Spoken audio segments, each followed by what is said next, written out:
दिल्ली में दो दर्दनाक हादसों की जिसकी कहानी आपको हिलाकर रख देगी। यह खबर आपको सावधान करने वाली भी है। दिल्ली में हुए दो अलग अलग हादसों में 3 लोगों की मौत हो गई है। पहला हादसा दिल्ली के मुखर्जी नगर में हुआ है। हम आपको 2 तस्वीरें भी दिखाने जा रहे हैं जिसमें आप देख सकते हैं कि किस तरीके से हादसे हुए हैं। जहां कैब ड्राइवर ने 4 साल के बच्चे को कुचल दिया और फिर पकड़े जाने के डर से उसे अस्पताल ले जाने का नाटक किया। आरोप है कि कैब ड्राइवर ने इलाज के नाम पर बच्चे को 5 घंटे तक दिल्ली की सड़कों पर इधर से उधर घुमाया। बच्चे ने 5 घंटे बाद कैब में ही दम तोड़ दिया। दूसरी खबर दिल्ली के पश्चिम विहार में हिट एंड रन की है, जिसमें दिल्ली पुलिस की बड़ी लापरवाही का भी खुलासा हुआ है। दिल्ली की पुलिस कितनी लापरवाह हो सकती है, उसकी एक बानगी भी सामने आई।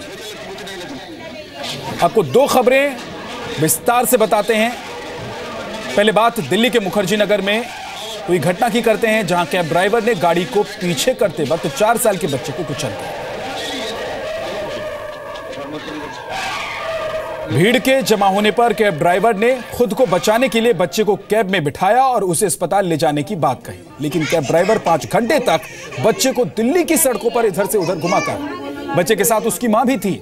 आरोपी कैब ड्राइवर ने दावा किया है कि कोई भी अस्पताल बच्चे को भर्ती के लिए तैयार नहीं हुआ। 5 घंटे कैब में इधर उधर भटकने के बाद 4 साल के रोहित ने कैब में ही दम तोड़ दिया। आरोपी कैब ड्राइवर राहुल को गिरफ्तार कर लिया गया है। यह हादसा शुक्रवार शाम को हुआ। रोहित की मां का दावा है कि कैब में आरोपी ड्राइवर ने उसे जान से मारने की धमकी भी दी। रोहित की मां ने बताया कि आरोपी कैब ड्राइवर उन्हें 4 से 5 अस्पताल ले गया। वो अस्पताल के अंदर जाता था और कुछ देर बाद बाहर आकर कहता था कि अस्पताल बच्चे को भर्ती करने से इनकार कर रहे हैं।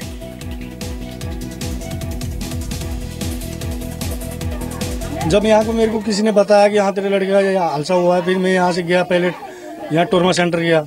टोरमा सेंटर से फिर मैं हिंदुरा गया। हिंदुरा भी बोला, वहाँ मना कर दिया उसको। वहाँ से फिर आगे अस्पताल गया, जो अभी बताया था वहीं पे गया।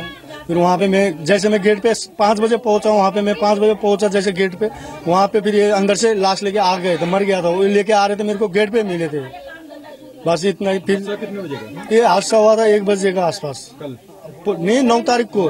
हाँ, ये फिर मैं वहाँ से फिर वो अपनी गाड़ी में बिठा के लाया। उसके बाद वो थी इको, उस वहाँ से लेके आया। फिर आधी रास्ते में उसने बोला ये बस अड्डा है, उसने बोला रोक, वहाँ पे रोक दिया। उसने बोला सीएनजी खत्म हो गई गाड़ी की। फिर उसने बोला ऑटो बना के चले जाओ। हमने यहाँ से खबर दे रखी थी, कोई हमारे अड़ोस पड़ोस वाले आते हैं, फिर वो आने वाले थे। फिर आए, फिर बातचीत करी, फिर बाद में 100 नंबर को कॉल करा था। तो ये बच्चे की आप तस्वीर देख रहे हैं, जिस बच्चे को कैब ड्राइवर ने कुचल दिया। आरोप यह है कि 4 से 5 घंटे तक गाड़ी में बिठाकर बच्चे को दिल्ली की सड़कों पर कैब ड्राइवर घुमाता रहा। जी मीडिया संवाददाता राजू राज हमारे साथ जुड़ गए हैं। राजू राज, 4 से 5 घंटे तक ये ड्राइवर घुमाता रहा। इतनी देर में अगर इलाज करवा देता बच्चे की तो शायद जान बच जाती। निश्चित तौर पर विद्या, बेहद लापरवाह पूर्वक ये घटना घटी है, क्योंकि एक्सीडेंट के बाद लड़के की हालत उतनी खराब नहीं थी कि जितना कि उसकी मौत हो जाए। और एक्सीडेंट के बाद वो जो आरोपी ड्राइवर राहुल है, बच्चे को एक अस्पताल से दूसरे अस्पताल तक घुमाता रहा। पहले जो निरंकारी डिस्पेंसरी है वहां ले गया, वहां पर भी वो पहले ही बात कर लिया, बच्चे को वहां अस्पताल के अंदर नहीं ले जाया गया।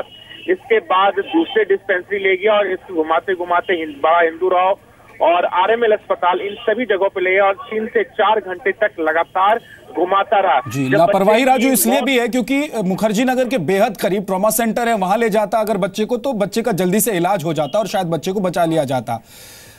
बहुत बहुत शुक्रिया बहरहाल इस पूरी जानकारी के लिए राजू राज आपका।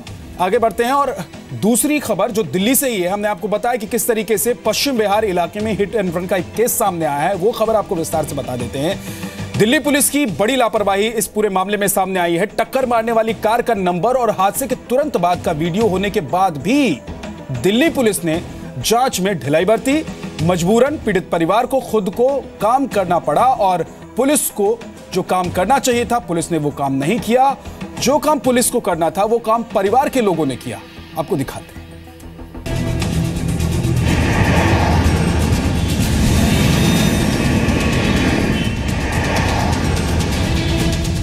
एक हादसा, 2 मौत और दिल्ली पुलिस पर बहुत बड़ा सवाल।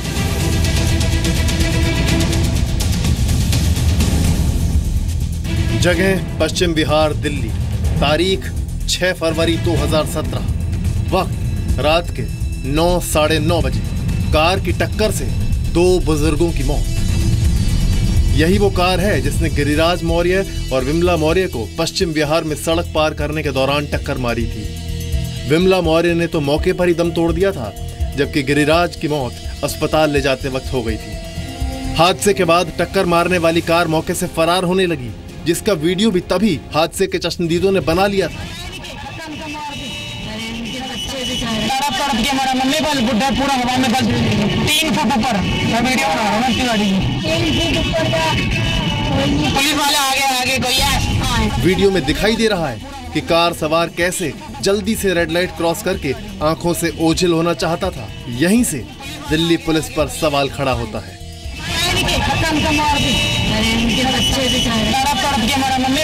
पूरा हवा में 3 फुट ऊपर वीडियो बना रहा हूं गाड़ी की। पुलिस वाले आगे। पुलिस का नेगलेंस ये था कि जिसने उस गाड़ी को शूट किया पीछे से, तो उसने काफ़ी फॉलो किया उसको। फॉलो करने के बाद एक जिप्सी दिखी पुलिस वाले की, उन्होंने उतर के उस जिप्सी वालों को भी बोला कि सर ऐसे गाड़ी ये 2 लोगों को हिट करके भागी है, आप प्लीज़ उनको फॉलो कीजिए।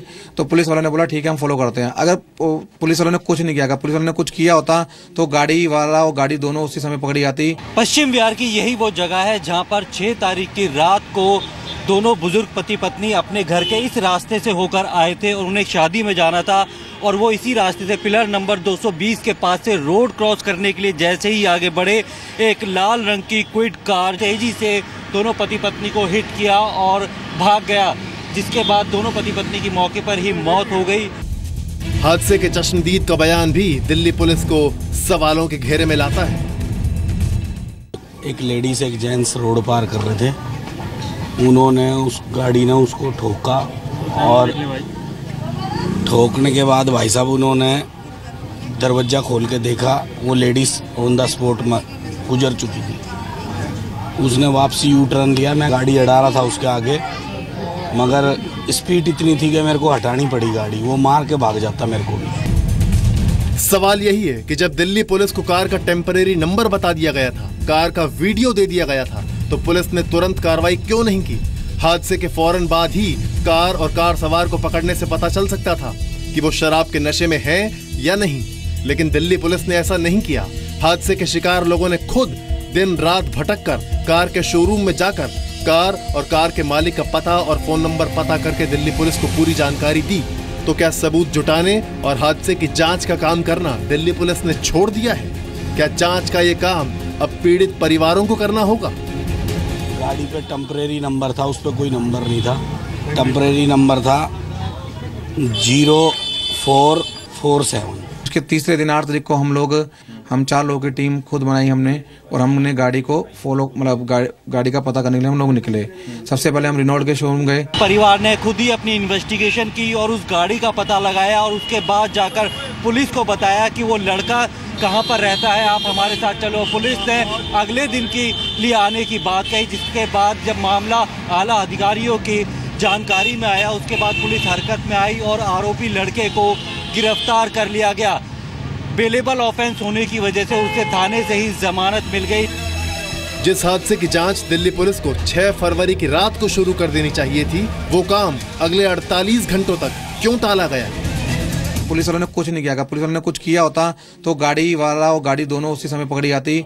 उस समय पता चल जाता इसने कितने ड्रिंक करके ड्राइव कर रखी है क्या है। तो ये नेगलेंसी बहुत ज़्यादा मैटर करती है उस समय। 6 फरवरी को जब हादसा हुआ था तो कार में टेम्परेरी नंबर प्लेट लगी हुई थी, लेकिन हादसे के बाद थाने में खड़ी कार पर परमानेंट नंबर प्लेट कैसे लग गई? पीड़ित परिवार ने पुलिस को कार के मालिक का जो पता दिया, कार वहीं पर यानी दिल्ली के वसई धामपुर में मिली। कार का आगे का शीशा टूटा हुआ था। ये वही कार थी जिसने बुजुर्ग दंपत्ति की जान ली थी। अब सवाल ये भी है कि क्या दिल्ली पुलिस ने इस पूरे मामले में गैर जिम्मेदार अधिकारियों पर कोई कार्रवाई की भी या नहीं की? दिल्ली में रफ्तार का कहर तो रोजाना देखने को मिलता है। हिट एंड रन के केस सामने आते हैं, लेकिन इस घटना में दिल्ली पुलिस का रवैया शर्मनाक है। प्रमोद शर्मा, जी मीडिया, दिल्ली।